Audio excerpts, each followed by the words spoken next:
โอ้ดูมือใหญ่ดิมือใหญ่ดินี่นะโอ้โห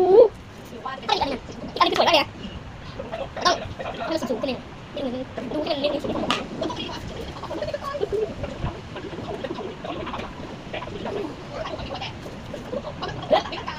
อะไรนี่ไงนี่ชี้ชี้อ่ะนี่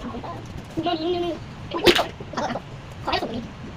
ปึ้มปึ้มปากกาปิปึ้มปึ้มปากกาปิปึ้มปากกาปิปึ้มปากกาปิโอ้ยดูแตกไม่ได้ไม่ได้หัวแตกเก็บเฮ้ยคาลงมาแล้ว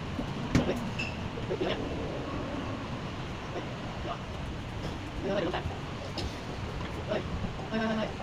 เฮ้ยเดี๋ยวมันต้องส่วนปฏิบัติการแล้วปิ้งยาโอ้โหพอดีคาดีเลยก็บอกที่ไหนจะไปโง่นะไม่ได้วิ่ง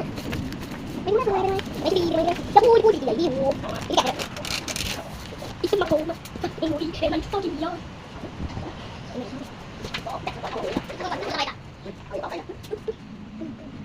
นี่นี่นี่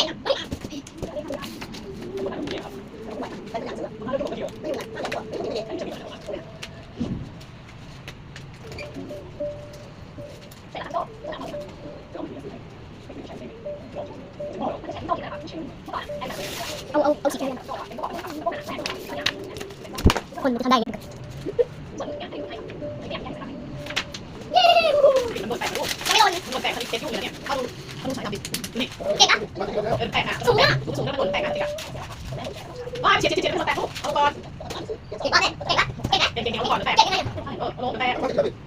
หนบอกเก่งต้องมาสมาธิก่อนต้องมาสมาธิก่อนจะนั่งสมาธินี่มันได้